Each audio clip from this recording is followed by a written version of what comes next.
So I think it is about connecting art to society. I think we've lost that connection. We're trying to reconnect. If you do not know about your roots, then you never get your food. So if you do not know your culture, your artifacts, and why this art is generated, is made over a period of time, museum plays an important role.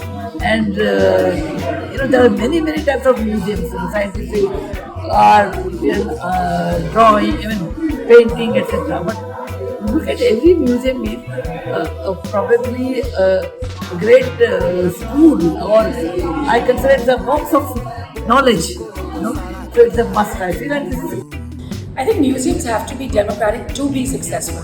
There's no point just being a repository to collect things and objects and put them behind walls.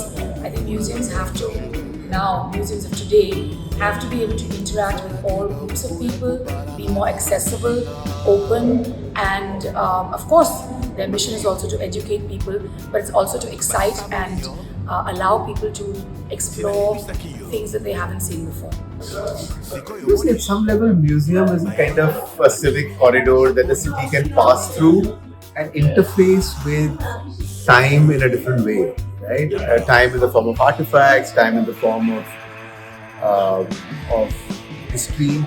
It's a kind of collective space for learning in its best forms, right? We lack it in this country. Any city in the world you go to, and I think children just grow up in a museum, and it's a form of education, it's a form of understanding the world we live in, and it's just amazing to have this new museum here, because we of course have this lack of spaces like that, of learning, of exchange, and of course a great community space to really bring people from various disciplines together to look at that feeds into our collective consciousness. I think museums have a great task, and they are the access to. They actually create a bridge between the people and the art and the philosophy and about the art and the artist and what art is and about the lifestyle and about what it represents and so on. It's been for many years changing. If you look at museums 50 years ago, 100 years ago, it's different than what it is now. So I think it's very courageous from single private people to mount their own museum.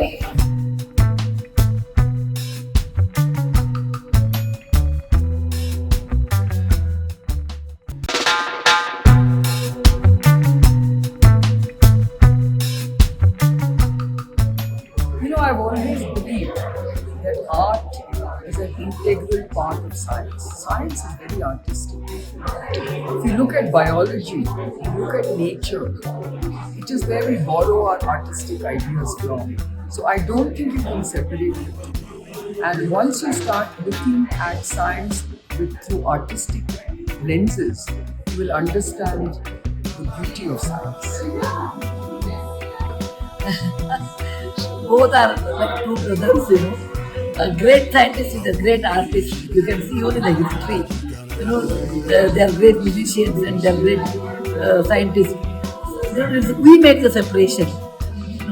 In real life, no, really not. Actually, a lot of great artists were scientists, historically you look at, and lots of scientists were great artists in a different way. But the channel may be different, but the base is same. Like I say, the base is knowledge, and they are all children, but they are connected.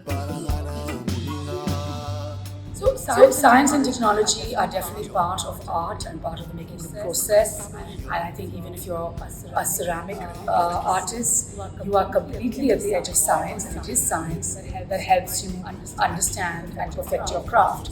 So I think art, science, technology are entwined in many more ways than people think they are. And I think we should think about how we can be even more closely related in the future.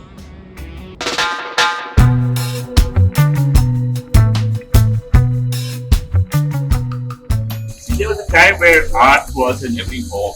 but over time it tended to becoming elitist, right? And I think whenever people talk about art, it would always mean that it was elitist. But then art and the rich heritage culture that we have, there's all. So I think one of the first things we did is saying this is not going to be elitist. And we will cover all the common genres that are there, including popular art and craft. So I think that's been a very major focus for us. So the most touching was one of the companies said, art is not, but we are only for accessibility. So to make the museum accessible. Not typically physical museum accessible, located over the ramps, the toilets. But no, this was much more than that. Some tactile. Today we don't do any programming without sign languages. So I think it evolved as we went. So the way MAC has looked at its endeavor is to connect art to communities. It is a very inclusive project. It's to democratize art, and we really want people to understand the rich heritage and artistic culture of India. I think we are having a contemporary first private museum. So if they create a platform for this, this is going to be an amazing. So then many people can come in, and many the museum makers of India, they can come, and this museum can become really a very good ground for analysis. So to discuss what we need, what we don't need, and what is excess, what is unnecessary, whether really we need an the artist's involvement in architecture or not. These are all the areas we really have to discuss. So, well, any new museum that opens like this is just an incredible addition to any city's life. And it's incredible that this is a private initiative. I wonder how many years of his life Abhishek has given this. So, I've heard him speak about this for many years now. And to see it come to fruition now is quite incredible.